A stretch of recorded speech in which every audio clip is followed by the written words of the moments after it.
আমরা বহুপদী সমীকরণের মূল ও সহগের সম্পর্ক টাইপটি হতে এই সবগুলাই শেষ করেছি। এখন শুধু আমাদের বাকি রয়েছে বাধিত প্রগমনের সমীকরণের মাধ্যমে ম্যাথ টাইপটা। বাধিত প্রগমনের মান মানে কি, মানে এটা কি জিনিসটা? বাধিত প্রগমন মানে হচ্ছে সমীকরণের বিভিন্ন অংশে চলকগুলি ভগ্নাংশ বা ভাজক রূপে থাকবে। মানে আমাদের যে চলক মানে এক্স আছে সেটা ভগ্নাংশে মানে নিচে থাকবে, হরে থাকবে সবসময়। বুঝতে পেরেছ?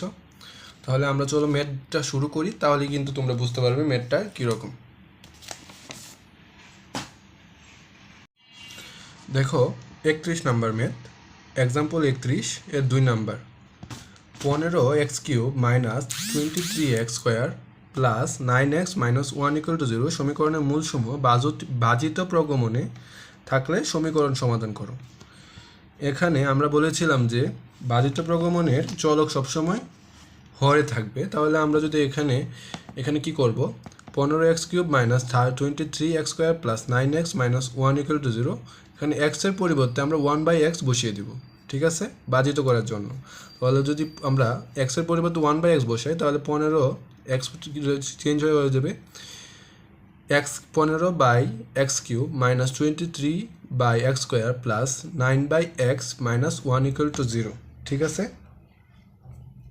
এখন যদি আমরা এটাকে যোগ করে দিই, ভগ্নাংশে যোগ করে দিই, মানে ভগ্নাংশ যোগ করে দিই, তাহলে দেখো কি আসতেছে, x³ এই যে x³ আসতেছে লসাগু, তাহলে x³ আর x³ কাটা দিলে 15 থাকতেছে, মাইনাস x স্কোয়ার আর x³ ভাগ করলে তাহলে থাকতেছে 23x প্লাস, আর এখানে থাকতেছে x স্কোয়ার আসতেছে, তাহলে 9x স্কোয়ার মাইনাস এখানে গুণ হয়ে যাচ্ছে x³ তাহলে হচ্ছে মাইনাস x³ = 0, ঠিক আছে। আর x³ দ্বারা যদি উভয় পক্ষে আমরা গুণ করে দিই তাহলে কিন্তু x³ কাটা চলে যাচ্ছে, তাহলে থাকতেছে 15 minus 23x plus 9x square minus x³ = 0। এখন আমরা যদি এটাকে সাজিয়ে লিখি, মানে যদি x³ যদি আগে নিয়ে আসি তাহলে মাইনাস দ্বারা গুণ করে দিই তাহলে থাকতেছে উভয় পক্ষে যদি মাইনাস দ্বারা গুণ করে দিই তাহলে এটা মাইনাসটা সবগুলা প্লাসটা মাইনাস হয়ে যাবে, তাহলে x³ প্লাসটা মাইনাস 15 আসবে, তো মাইনাস 15 লাস্টে রাখলাম, আর x³ প্লাস হয়ে যাবে, প্লাস সামনে রাখলাম, minus 9x square plus 23x minus 15 = 0। বাজিত যে ধারাটা আছে, বাজিত হচ্ছে গিয়ে সমান্তর ধারার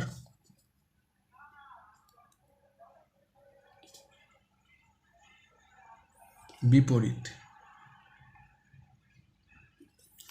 যে আমরা যে 1/x করে যে ধারাটা পেয়েছি এটা কিন্তু এখন আমরা বলতে পারবো যে একটা সমান্তর শ্রেণীভুক্ত ধারা। সমান্তর মানে এই যে সমীকরণের মূলগুলো সমান্তর শ্রেণীভুক্ত, ঠিক আছে।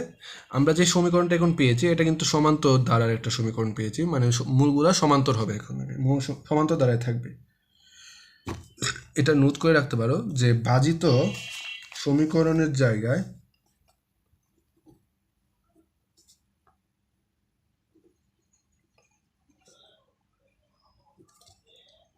x এর জায়গায়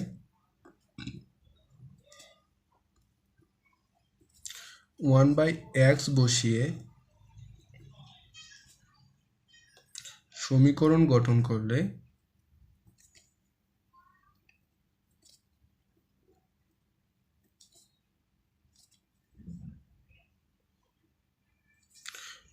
সমান্তর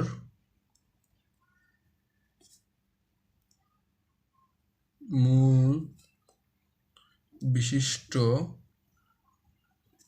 সমীকরণ পাওয়া যায়।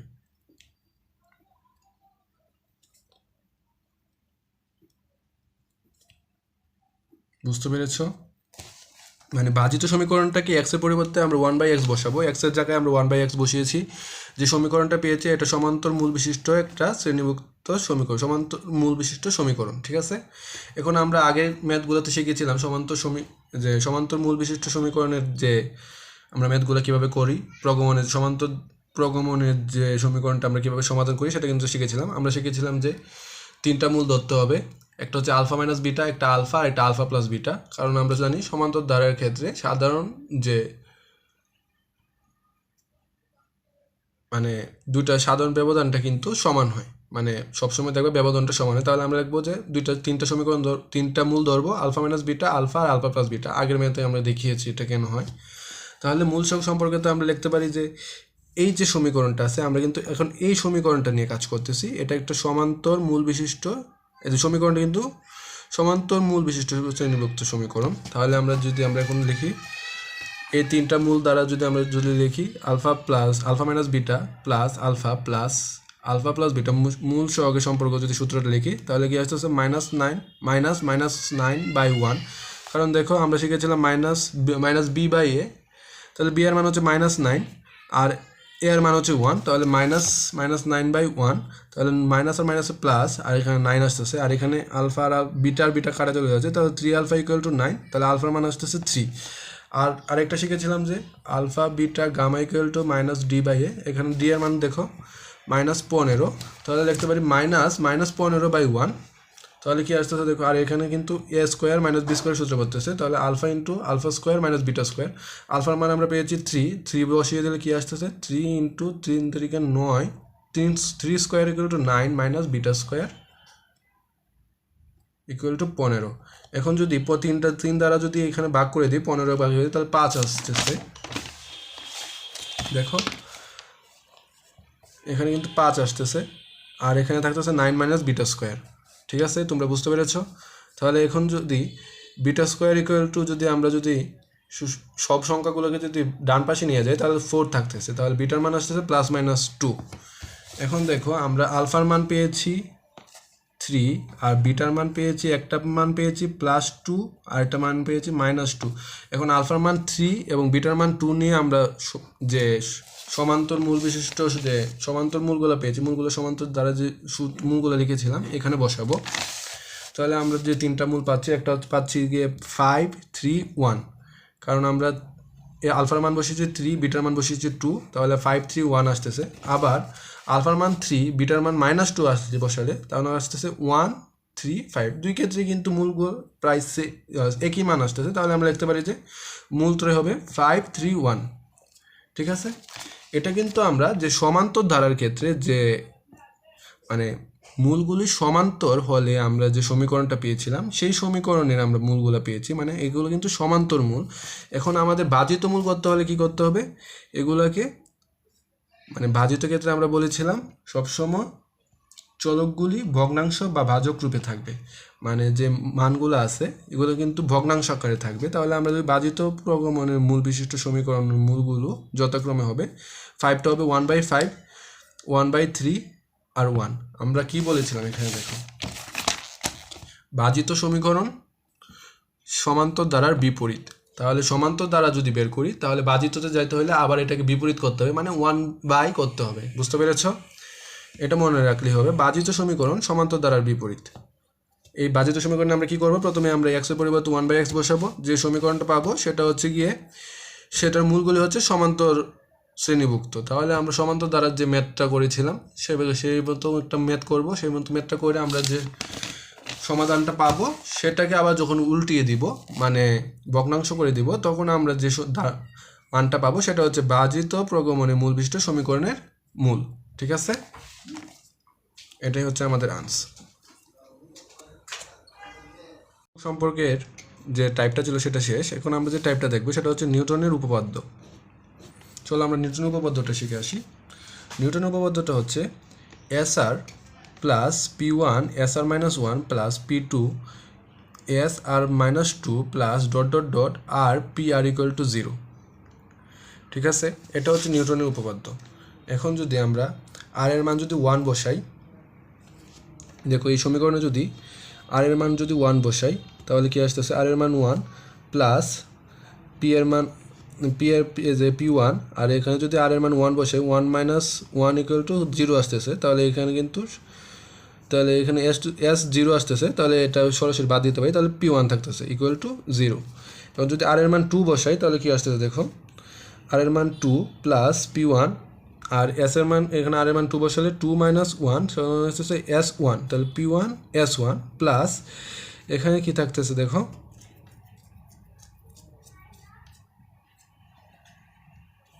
এখানে থাকতেছে 2 আর -2 এখানে 0 আসতেছে, তাহলে P2 আসতেছে।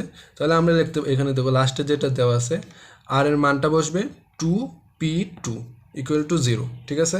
এখন যদি আর এর মান 3 বসাই তাহলে কি আসতেছে S3 plus P1 S2 plus P2 S1 plus 3 P3 equal to 0।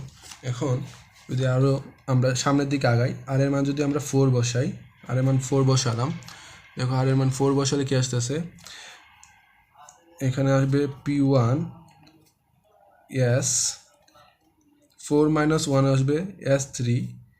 এখানে আমরা যদি এটা মনে রাখার ট্রাই করি, পি এর মান বাড়বে আর এস এর মান শুধু কমতে থাকবে। দেখো এখানে আসবে P1 S3 আর এখানে আসবে P2 S2, 3 এর পরে 2 আসবে, এখানে আসবে যে P3 S1 আর এখানে আসবে 4P4। পি এর মান 4 আসতেছে, কিন্তু এস এর মান যখন আমরা 1 মাইনাস 1 ইকুয়াল টু 0 আসতেছে, তখন আমরা এখানে সরাসরি লিখবো 4P1 ইকুয়াল টু 0, ঠিক আছে।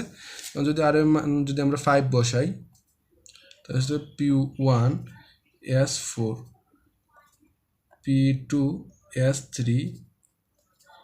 P3 S2 P4 S1 আর এখানে হবে 5P5। বুঝতে পেরেছো কিভাবে আমরা এটা ধারাটা আমরা মনে রাখতে পারি? খুবই সহজ, মনে রাখলেই মানে পি এর মান বাড়তে থাকবে আর এস এর মান সবসময় কমতে থাকবে। এখন যদি এস এর মান 6 বসাই আর এর মান 6 বসাই তাহলে কি আসতেছে P1 S5 P2 S4 P3 S3 P4 S2 P5 S1 plus 6P6 equal to 0।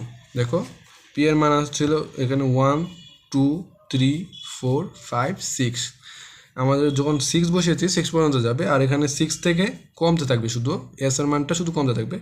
6 5 4 3 2 1, এখানে কিন্তু 0 হয়ে গেছে, সেখানে আমরা 6P6 আমরা কিন্তু এখানে যখন শেষ করে দেবো তখন আর ইকুয়াল টু 0, মানে আর এর মানটা এখানে উপরে হবে, মানে এখানে আসবে।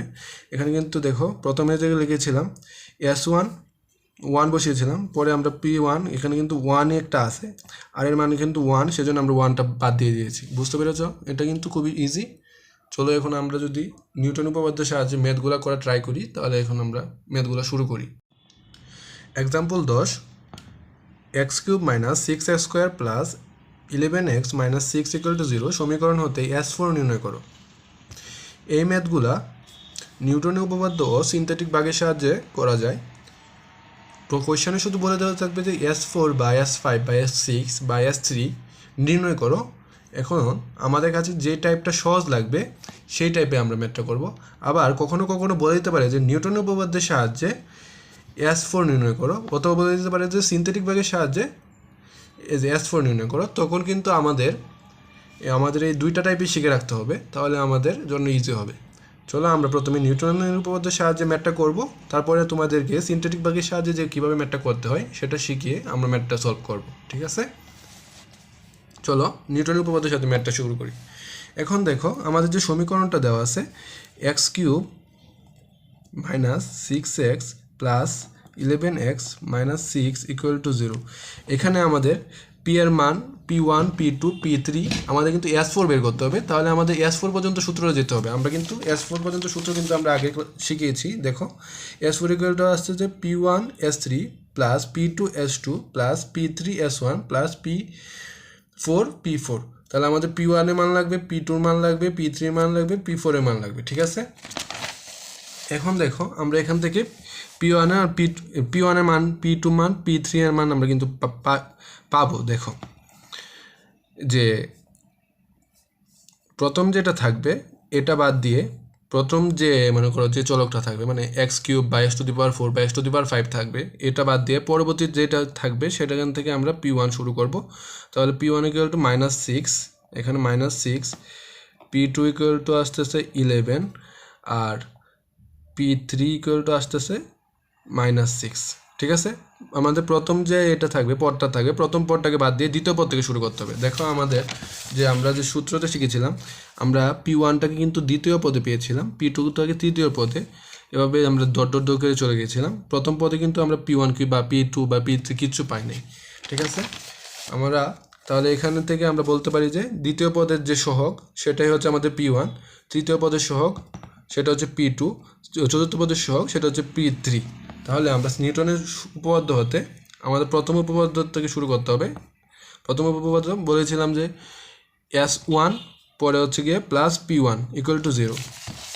এটা কীভাবে আসছে আমরা কিন্তু একটু আগেই বলেছি, তোমরা চাইলে আবার দেখতে পারো। S1 plus P1 equal to 0, আমরা যদি P1 এর মান বসিয়ে দিই তাহলে S1 মাইনাস 6 ইকুয়াল টু 0, তাহলে S1 ইকুয়াল টু আসতেছে 6। ঠিক আছে।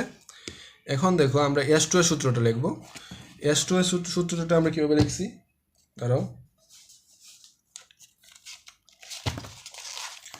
দেখো, তোমাদের বলেছিলাম যে S এর মানটা কমবে আর P এর মানটা বাড়বে, তাহলে কি P1 R S1 plus 2P2 equal to 0। কারণ দেখো S1 এর মান যখন আমরা 1 লিখে ফেলেছি তারপরে 0 আসতেছে, তাহলে S এর পরে কিন্তু 0 আসছে, তাহলে 2P2। বুঝতে পেরেছ? S0 কিন্তু লেখা লাগে না, সে বাদ দিয়ে দিয়েছি। এখন যদি আমরা S3 এর সূত্র লিখি তাহলে লিখব P1 S2 plus P2 S1 plus 3P3 equal to 0। বুঝতে পেরেছো? S1 যখন চলে আসবে তখন এরপরে আসবে S0, S0 বাদ যখন আসবে তখনই আমরা লিখে ফেলবো যেটা আছে 3P3, কারণ আমরা 3 থেকে শুরু করেছি, সেখানে জন্য আমরা আর এর মানটা 3 লিখব। ঠিক আছে, আমাদের কারণ লাস্টে ছিল আর পি আর ইকুয়াল টু 0। দেখো আমার সূত্রটা কী ছিল, আর পি আর ইকুয়াল টু 0। ঠিক আছে, এখন আমরা যদি এখানে মানটা বসাই, দেখো 2 নম্বরের সূত্রটাতে মানটা বসাই, S2 প্লাস S1 এর মান কিন্তু আমরা পেয়েছি 6, তাহলে 6 আর P1 এর মান কিন্তু -6 আমরা কিন্তু আগে বের করেছি।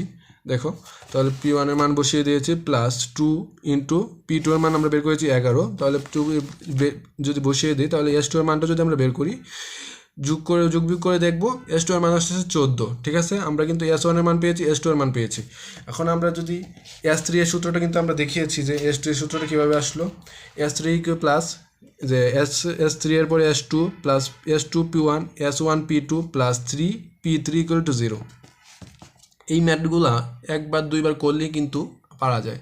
ঠিক আছে, এই যে নিউটনের উপপাদ্যের সাহায্যে ম্যাথটা কিন্তু অনেক বড় হবে, কিন্তু ম্যাথটা সহজ, কিন্তু সিন্থেটিক ভাগের সাহায্যে ম্যাথটা ছোট হয়। দেখো এখন আমরা S2 এর মান যদি 14 পেয়েছি, 14 বসিয়ে দিলাম, P1 এর -6 এটাও বসিয়ে দিলাম, আমরা মান বসিয়ে কিন্তু আমরা S3 এর মান পেয়েছি 36। ঠিক আছে, আমাদের কিন্তু বলছে S4, সেজন্য আমাদের S4 পর্যন্ত যেতে হবে। এখন দেখো আমরা S4 এর সূত্র যদি লিখতাম তাহলে S4 প্লাস S4 এর সূত্র লিখি S3 P1 S2 P2 S1 P3 plus এরপরে আসতেছে S0, তাহলে আমরা লিখতে পারি যে 4P4 ইকুয়াল টু 0। ঠিক আছে, এটা কিন্তু আমাদের সূত্র। দেখো এখানে কিন্তু এটা আমাদের সূত্র, কিন্তু আমরা যে সমীকরণটা পেয়েছি সেখান থেকে আমরা P3 পর্যন্ত মান পেয়েছি। দেখো P3 পর্যন্ত মান পেয়েছি, P3 মানটা হচ্ছে গিয়ে চতুর্থ পদের সহগ, চতুর্থ পদের ধ্রুবপদের সহগ হচ্ছে -6। ঠিক আছে, এরপরে কিন্তু আমরা P4 এর মান কিন্তু পাইনি। ঠিক আছে, তো আমরা 1 নং সমীকরণে P4 এর কোনো মান নেই, তাই এটা লিখবো না। বুঝতে পেরেছো? এটা কিন্তু আমাদের মনে রাখতে হবে, এটা কিন্তু নোট। 1 নং সমীকরণে P4 এর কোনো মান নেই, তাই এটা লিখব না। তাহলে আমরা যদি সূত্র লিখতে পারি S4 plus 3 P1 plus S2 P2 plus S1 P3। আমরা এটা কেন বাদ দিয়েছি বুঝতে পেরেছো? কারণ আমরা সমীকরণে P4 এর কোনো মানই পাই নাই, তাহলে আমরা এটা লেখা বাদ দিব। তাহলে দেখো S4 এর প্লাস আমরা মান যদি বসিয়ে দিই, আমরা S3 এর মান কিন্তু আগে পেয়েছি 36, P1 এর -6, মানগুলো বসিয়ে দিলে S4 এর মান আমরা কিন্তু পেয়ে যাব 98। এটাই হচ্ছে আমাদের আনসার। এখন আমরা দেখব সিন্থেটিক ভাগ পদ্ধতিতে এই ম্যাথটাকে কীভাবে করা হয়। দেখো এই ম্যাথটা x³ - 6x² plus 11x - 6 equal to 0 সমীকরণটি S4 নির্ণয় করো। সিন্থেটিক ভাগের সাহায্যে আমরা ম্যাথটা করবো। এখন সিন্থেটিক ভাগের সাহায্যে আমাদের প্রথমে কী করতে হবে, যে সমীকরণটা দেওয়া আছে সেটা f(x) ইকুয়াল টু সমীকরণটা তৈরি নিতে হবে। তারপরে এটাকে আমরা x এর সাপেক্ষে অন্তরীকরণ করব। আমরা কিন্তু অন্তরীকরণ আমরা ইন্টারে শিখে এসেছি, এক্সের সাপেক্ষে যখন অন্তরীকরণ করবে তখন একটা মান আসবে, তারপরে এই যে মানটা আসবে সেটাকে অন্তরীকরণের মানটাকে আমরা এফ অফ এক্স দ্বারা ভাগ করে দেব। ভাগ করে দিলে একটা প্রথমের যে পদটা আছে সেটা লিখব, পরবর্তী পদটিগুলো আমরা লিখব s1 x স্কোয়ার প্লাস, ভাগ করে দিলে প্রথম পদটা লিখব শুধু জাস্ট, ঠিক আছে, পরেরগুলো এভাবে লিখে যাব x square cube s2 x to the power 4, এখানে মানটা আসবে x দিয়ে, এখানে কিন্তু একটা মান আসবে, ভাগফলটা আসবে, এইটার মানটা শুধু লিখবো, পরবর্তী মানগুলো এভাবে লিখে যাব x cube s3 plus s to the power s to the power 5, আর এখানে আসবে s to the power 4 plus dot dot dot, এভাবে লিখে যাব। আমরা চলো ম্যাথটা শুরু করলে কিন্তু ম্যাথটা বুঝবো। দেখো আমাদের সমীকরণ দেওয়া আছে, এটা ধরি F of x equal to x cube minus 6x square plus 11x minus 6 equal to 0। আমরা বলেছিলাম এটা, এই সমীকরণটাকে এই যে এক্সের সাপেক্ষে অন্তরীকরণ করব, যখন এক্সের সাপেক্ষে অন্তরীকরণ করব তখন এটা কি আসতেছে দেখো, এক্সের সাপেক্ষে যখন অন্তরীকরণ করি তখন আসতেছে, দেখো এখানে 3 আগে চলে আসবে, 3x স্কোয়ার মাইনাস 6 দুগুণে 12x প্লাস 11, আর এখানে কিন্তু ধ্রুবপদের সাথে অন্তরীকরণ করলে কিন্তু 0 আসে, তাহলে এটা আসতেছে আমাদের 3x square minus 12x plus 11 equal to 11 আসতেছে, ঠিক আছে। এখন যদি f prime x by f of x করি, মানে এটাকে যদি আমরা এটা দ্বারা ভাগ করি তাহলে কী থাকতেছে দেখো, প্রথম পদটা দেখো 3x square by 3 by x cube, তাহলে কী থাকতেছে এখানে কিন্তু উপরে থাকতেছে 3 বাই এক্স স্কোয়ার আর এক্স কিউব যদি করে তাহলে এক্স এটা থাকতেছে। তো প্রথম পদটা কী বলছিলাম, প্রথম পদটা লিখে দিব, পরবর্তী পদগুলো আমরা লিখবো এভাবে x square s1 by x square plus s2 by x cube plus s3 by s4 plus s to the power 4 s4 by x to the power 5 plus dot dot dot, আমাদের যত পর্যন্ত s এর মান যত পর্যন্ত বের করতে হবে তত পর্যন্ত লিখে যাব, বুঝতে পেরেছ। আমাদের বের করতে হবে s4 পর্যন্ত, সেজন্য আমরা লিখছি s4 পর্যন্ত, আর নিচেরটা লিখছি x square x cube x to the power 4 x to the power 5, ঠিক আছে। আর উপরে লিখেছি প্রথম পদটা শুধু যেটা আছে সেটা আমরা লিখেছি 3/x, এটা ভাগ করে যে মানটা এসেছে, পরবর্তী লিখেছি s1 s2 s3 s4, এটাকে আমরা 2 নং দিয়েছি, ঠিক আছে। চলো আমরা এখন ম্যাথটা করি। সিনথেটিক ভাগ, সিনথেটিক ভাগের ক্ষেত্রে আমরা যে এফ প্রাইম এক্স, যে আমরা যে অন্তরীকরণের পরে যে আমরা মানটা পেয়েছিলাম এক্স, মানে এটা কি পেয়েছিলাম দেখো 3x square minus 12x plus 11, ঠিক আছে। আমরা কিন্তু অন্তরীকরণ করে এটা পেয়েছিলাম, দেখো এই যে এটা,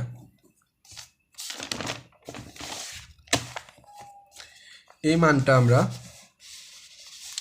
এই মানের যে সহগগুলো আছে সেটা আমরা এইখানে লিখব, এটা কি এফ প্রাইম এক্স এর সহগ, ঠিক আছে। আর যে এফ অফ এক্স এর যে মানটা আছে, এফ অফ এক্স আমরা কি লিখেছিলাম x cube minus 6x square plus 11x minus 6, এটার যে সহগ আছে এটা সহগ হচ্ছে এখানে হচ্ছে 1, এখানে -6 প্লাস 1 -6, ঠিক আছে, ধ্রুবপদ সহ, কিন্তু সহগ কিন্তু এগুলা। তাহলে আমরা এখানে কি করব, এফ অফ এক্স এর সহগগুলা, যে এফ অফ, এটা হচ্ছে গিয়ে এফ অফ এক্স এর সহগগুলো প্রথম পদের চিহ্ন ব্যতীত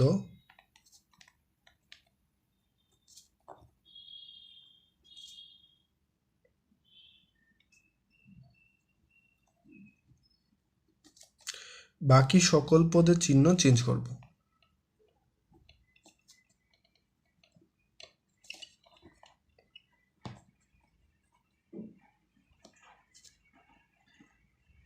বুঝতে পেরেছ, এখানে কিন্তু আমরা এফ অফ এক্স এর সহগগুলা শুধু লিখেছি, কোনো চেঞ্জ করি নাই, আর কিন্তু এইখানে F of F of prime এক্সের যে সহগগুলো আছে সেগুলো লিখেছে। আর এখানে এফ অফ এক্সের যে প্রথম পদের চিহ্ন ব্যতীত, মানে এই পদটা যেটা আছে প্রথম পদে আছে এক্স কিউবের যে সহগ হচ্ছে 1 চিহ্ন ব্যতীত বাকি সকল যে পদ আছে প্রত্যেকটা চিহ্ন চেঞ্জ করতে হবে। তখন -6টা হবে +6, +11টা হবে -11, আর এটা হবে যে -6টা হবে +6, ঠিক আছে।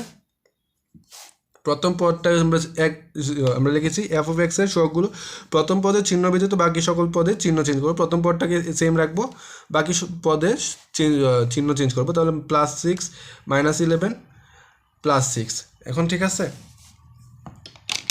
এখন দেখো এই 3টাকে আমরা সরাসরি নিচে নিয়ে আসবো, নিচে নিয়ে আসলাম। এখন এই 3 এখানে লিখলাম।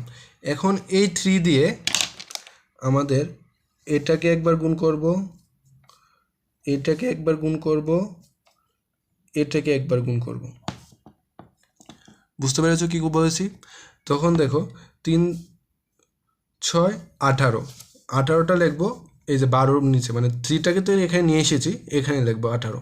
আর প্রত্যেকটা সংখ্যার নিচে সংখ্যাগুলো লিখবো যাতে আমাদের যোগ বিয়োগ করতে কোনো ভুল না হয়। সংখ্যাগুলো লিখবো, মানে সোজাসুজি লেখা ট্রাই করবো। বুঝতে পেরেছো? এখানে দেখো 3 6 18 আসতেছে, এই যে 18 লিখলাম। তারপরে দেখো 3 দিয়ে যদি -11কে যোগ গুণ করি তাহলে -33 আসতেছে। এটা কিন্তু 11 নিচে লিখবো, একটা পদ বাদ দিয়ে আমরা লিখে যাবো সবসময়। এখন 3 দিয়ে যদি 6কে গুণ করি তাহলে +18 আসতেছে, +18 লিখে দিলাম। এখন দেখো এই যে আমাদের কিন্তু প্রথম পদের কাজ শেষ। এখন আমরা এই দুইটা যোগ করে আমরা মানটা নিচে লিখে দিব। দেখো -18 প্লাস -12 +18, তাহলে +6 থাকতেছে। +6 এর মানটা আমরা আবার নিচে নিয়ে আসলাম। এখন এই +6 দ্বারা এগুলোকে আবার গুণ করব। এই যে +6 দ্বারা 6কে গুণ করব, এটা দ্বারা 11কে আবার গুণ করব, এটা দ্বারা আবার এটাকে গুণ করব, ঠিক আছে। তাহলে দেখো কি করতেছি, যদি গুণ করি দেখো 6 6 36, 36টা বলছিলাম আমরা একটা পদ বাদ দিয়ে পরবর্তীতে লিখবো, এখানে লিখবো। তো 6 6 36, আর -11 আর 6 গুণ করলে -66, আর এর পরবর্তীতে লিখবো +36, মানে 6 6 36, ঠিক আছে। এখন দেখো এইগুলা আমরা যোগ করে দিব, যোগ করে কিন্তু +14 আসতেছে, 14টা এখানে এই যে নিচে চলে আসলো। এখন দেখো এই 14 দিয়ে আবার এইগুলাকে গুণ করব, এই যে এটাকে গুণ করব, 3টাকে গুণ করবো। আমরা কিন্তু 1কে গুণ করব না, নিচেরগুলোকে গুণ করব। বুঝতে পেরেছ? তাহলে গুণ করলে দেখো এখানে কি আসবে 84 -11 দিয়ে যদি 14কে গুণ করি -154 + 84 আসে, 14 দিয়ে যদি 6কে গুণ করি, ঠিক আছে। তাহলে এইগুলো যোগ করলে কিন্তু এখানে আসতেছে +36। দেখো +18 -66 + 84 গুণ করলে +36 আসতেছে। এখন 36 দিয়ে আবার 6কে গুণ করব, -11কে গুণ করব, আবার 6কে গুণ করব। তাহলে দেখো কি আসবে -16 +216। আবার যদি 36 দিয়ে যদি 11কে গুণ করি -396। আর যদি 36 দিয়ে যে 6কে গুণ করি তাহলে আসতেছে +216। তাহলে যদি এইগুলোকে আমরা যদি যোগ করে দিই তাহলে তাহলে আসতে আসতে +98 দেখো আমাদের এটা হচ্ছে আমাদের S1 এর মান, এটা হচ্ছে কি S2 এর মান, এটা হচ্ছে S3 এর মান, এটা হচ্ছে S4 এর মান। আমরা কিন্তু S4 এর মান পর্যন্ত চেয়েছিলাম, আমরা কিন্তু S4 এর মান পেয়েছি। তাহলে আমরা যদি মানগুলো বসিয়ে দিই, দেখো 1 নঙে যদি মানগুলো বসিয়ে দিই, 2 নঙে যদি মানগুলো বসিয়ে দিই, f'(x) বা f(x) = 3x, এটা কিন্তু আমাদের প্রথম পদটা সেমই ছিল, এই যে 6, এই যে S1 এর মান 6/x² প্লাস এটার মান হচ্ছে যে 14/x³ প্লাস 36/x⁴ আর প্লাস 98/x⁵ প্লাস ... আমাদের S4 এর মান হচ্ছে গিয়ে 98 আনস। আমরা ম্যাথটা কীভাবে করেছি যদি আরেকবার একটু দেখি। আমরা যে f'(x) এর মানটা সহগগুলা এখানে কোনো কিছু পরিবর্তন ছাড়া এখানে সহগগুলা লিখবো। সহগগুলা এইভাবেই লিখবো, ফাঁক দিয়ে একটা নিচে একটা লিখবো, ঠিক আছে।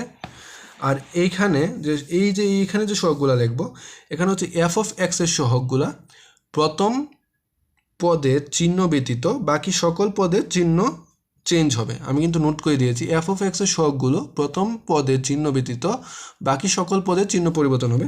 তাহলে প্রথম পদ হচ্ছে 1, মানে প্রথম পদের যে সহগটা আছে প্রথম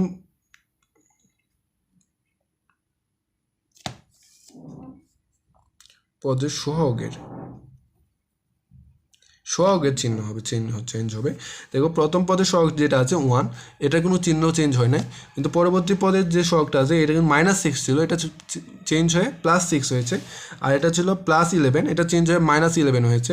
আর এখানে ছিল 6, সেটা -6, সেটা +6 হয়েছে। বুঝতে পেরেছ? এখন যে প্রথম যে এটা যে তিনটা মানে এখানে যে পদটা থাকবে, যে সহগটা থাকবে, সেটা সরাসরি আমরা নিচে নিয়ে আসব। নিচে নিয়ে এসে এইটা দিয়ে আমাদের যে প্রথম যে পদটা যে সহগটা ছিল সেটা বাদ দিয়ে পরবর্তী যে সহগগুলো ছিল সেগুলোকে আমরা গুণ করব।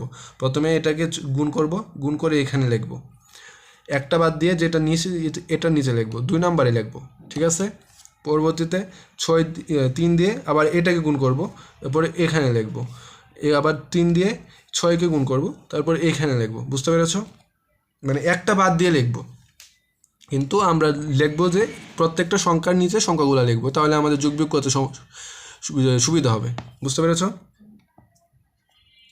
তারপরে দেখো এখানে 12 আর এটা যখন যোগ করে দেব, আমাদের যখন এই 3টা গুণ হয়ে যাবে তখন আমাদের এই লাইনের কাজ শেষ। তারপরে আমরা যোগ করে দিয়ে এখানে +6, তো +6 দিয়ে আবার এই 3টাকে যখন গুণ করব তখন আমাদের এখানে একটা সংখ্যা বাদ দিয়ে আবার লিখব, তাহলে এখানে লিখব এটা, তাহলে 6 6 36, তারপরে 6 দিয়ে 11 -11 গুণ করলে -66, আর 6 দিয়ে আবার এখানে গুণ করলে +36। তারপরে এই তিনটা যে সবটাকে যখন আমরা যোগ বিয়োগ করব তখন এখানে +14 আসবে।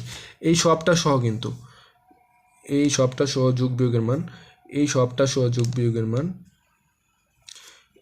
তারপর এই সবটা সহ যোগ বিয়োগের মানটা কিন্তু আমরা এই যে এখানে লিখেছি 36।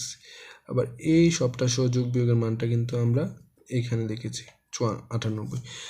এখানে প্রথম পদটা তো আমরা যে 3/x, আমরা কিন্তু এটা দেখছি 3/x আসছে। পরবর্তীটা হচ্ছে S1, পরে S2, S3, S4। এইভাবে তোমরা যদি এই ম্যাথটা যদি না বুঝো আবার ফার্স্টে থেকে দেখবে তাহলে বুঝতে পারবে। আমরা আরও এই ম্যাথটার আরও কিছু টাইপ করব, তাহলে ক্লিয়ার হয়ে যাবে।